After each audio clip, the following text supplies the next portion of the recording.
You think T-Rex was really that weak? Wrong. The image of dinosaurs in your head was all shoved in there by Hollywood. In Jurassic Park, the scene where a Spinosaurus bites a T-Rex's neck left everyone who saw the first two films stunned. From that day on, Spinosaurus was instantly deified, becoming the ceiling of dinosaur combat power. T-Rex fans couldn't accept it. They argued online for over 20 years. Today, 160 will tell you that the argument you're having is fundamentally wrong. Because real Spinosaurus and T-Rex weren't even from the same era. One lived in the early Cretaceous, fishing in North African swamps. The other was the land emperor of Late Cretaceous North America. Between them lies a full 10 million years. 10 million years? What does that mean? It's farther apart than you and your ancestor. The Mu-6, to give you a thrill, forced a cross-era matchup, pitting two giant beasts against each other. And you actually believed it. And you've believed it for over 20 years. But that's not what I really want to talk about today. What I really want to talk about today is that the so-called power ranking you've debated for 20 years was a joke from the very start, because you've never understood who the real ceiling of the dinosaur world is. Hello everyone, I'm Old Wang. Today, fans requested the fiercest dinosaurs of the Cretaceous. I have to deliver. Before we start, let's understand the entire Cretaceous. The Mesozoic is divided into three stages: Triassic, Jurassic, and Cretaceous. Although the Jurassic was the golden age of dinosaur rise, the real peak was the Cretaceous. From 145 million years ago to 66 million years ago, a full 80 million years, Earth hatched the largest, strongest, and most terrifying super beasts.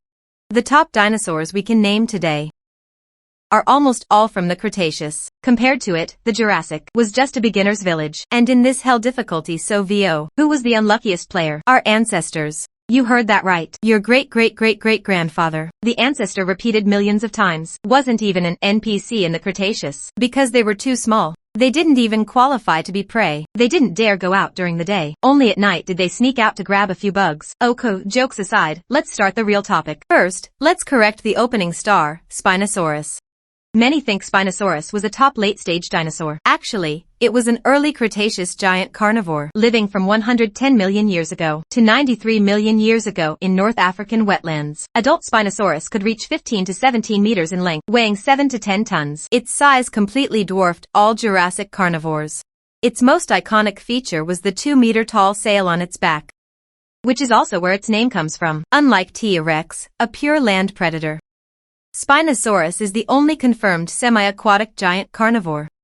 Its teeth were conical, smooth on the surface, perfect for gripping slippery fish. Its nostrils were positioned high, allowing it to breathe when surfacing. Its limb structure was adapted for wading. Its tail was flat like a paddle, giving it explosive underwater power. Its main diet wasn't large dinosaurs, but giant lungfish, giant sawfish, and even prehistoric crocodiles. The Mu-6 scene of Spinosaurus fighting on land, instantly killing a T-Rex, is pure artistic license. Real Spinosaurus was weaker on land. With slender limbs, unstable center of gravity, it excelled at underwater hunting, not land combat. In the Mu-6, it fights on land, twisting a T-Rex's neck. That's pure artistic license. That's the biggest lie of the Mu-6. So who is the true king of the land? Tyrannosaurus Rex, full name Tyrannosaurus Rex, ruled the last 2 million years of the Late Cretaceous. It is the most powerful, comprehensive fighter in Earth's land animal history. No exceptions. Adult T-Rex was 13 meters long, its head height reaching 2 stories. It weighed nearly 10 tons. Its most terrifying feature was its mouth. Its maximum bite force was 19 tons. One bite could crush a triceratops skull. No tearing needed. No pulling. One bite ends it. Its brain was the most developed among dinosaurs. Its sense of smell was dozens of times that of a hound. It could smell your movement from kilometers away, with excellent vision. Prey had nowhere to hide. Its only weakness might be those tiny arms. But for a T-Rex that kills everything with its mouth, its forelimbs had already degenerated. Useless. It didn't hinder its dominance at all. The entire continent at the end of the Cretaceous, besides top giants like T-Rex, had another famous carnivorous dinosaur: Velociraptor, the 2-meter-tall killer that opens doors in Jurassic Park. That was your childhood nightmare, right? False. The real Velociraptor is called Velociraptor. It was 2 meters long, less than 1 meter tall, weighing 15 kilograms, about the size of a turkey. Completely different from the giant beast in the Mu-6. Real Velociraptor lived in the Mongolian Gobi. Its hind legs had 20 centimeters sickle-shaped claws. It specialized in ambushes, with extreme agility. Though weak in one-on-one fights, it maxed out in flexibility. That's the true face of small Cretaceous predators. Besides these carnivores, Herbivorous giants also went to extremes. Let's start with the size ceiling. Argentinosaurus, the largest land animal in Earth's history. 35 to 40 meters long, weighing 70 to 100 tons, equivalent to over a dozen T-Rexes combined. An adult Argentinosaurus could crush any predator with one step. It was like a walking land mountain, perfectly demonstrating what size and power mean. Bigger is truth. But what really gives me goosebumps is Triceratops. Triceratops lived in the Late Cretaceous, same era and habitat as T-Rex. It was T-Rex's main prey. Adults were 9 meters long, weighing 6 to 8 tons, sturdy and robust. Its head made up 1/3 of its body. It had the largest head proportion of any land animal. Its equipment was perfect defense plus top-tier counterattack. 2 1-meter-long solid bone horns on its head, a short horn on its nose, and a large bony frill covering its neck. No fatal weaknesses, a living armored vehicle. It was also the most aggressive and irritable land animal of the Cretaceous. It was the only species that didn't run or dodge T-Rex, choosing to face it head-on. Paleontologists have found Triceratops horn wounds on T-Rex fossils and T-Rex bite marks on Triceratops frills. These two species had life-or-death battles daily. A herbivore doesn't need to eat you, but it chooses to fight you head-on.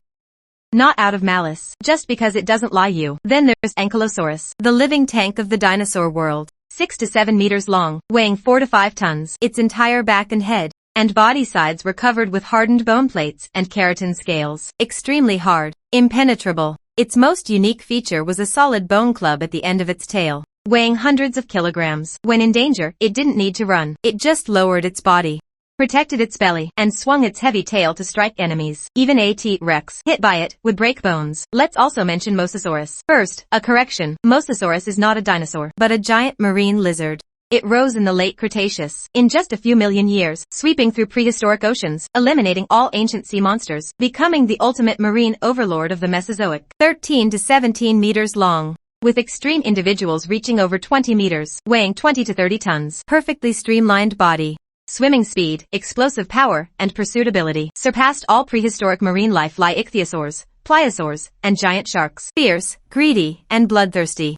Fish, sharks, and plesiosaurs were all its prey. It had no natural enemies in the Late Cretaceous seas. If there was one, it was Mosasaurus fighting Mosasaurus. It was so fierce it ate its own kind. It roamed the seas, ruling the ancient ocean, echoing the land's T-Rex, forming the peak pattern of dual overlords on land and sea. So you see, who was the real star of the Cretaceous? T-Rex thought it was at the top of the pyramid, but every meal it ate was a gamble with its life. Now for the most ironic part. 66 million years ago, an asteroid hit. 10 kilometers in diameter, striking the Gulf of Mexico. The shockwave kicked up dust that blocked the sun. Global temperatures dropped. Plants died. Herbivorous dinosaurs starved. Carnivorous dinosaurs starved too. Their proud equipment, in that moment, couldn't save them. And at that moment, the creature hiding in a tree hole eating bugs, the ancestor of rats that barely dared to breathe, it survived. Why? Because it didn't train anything. Because it was weak. It didn't need much food. Because it had no presence. When the environment changed a little, it could adapt. The giants put all their points into size and strength. But when the version updated, their stats became useless. Our ancestors added nothing, just a bit of cowardice. Today, we strut around, thinking we're the pinnacle of all things, building planes, rockets, and nuclear bombs. How is that different from T-Rex's 19-ton bite force? We all think our equipment is invincible. But when Earth's version updates, it never gives you advance notice. Dinosaurs lived for 180 million years. Humans have only been out of Africa for 300,000 years. On this planet's clock, we don't even count as one tick of the second hand. You think you're stable at the top of the food chain. The last one who thought that, its bones, are now displayed in a museum.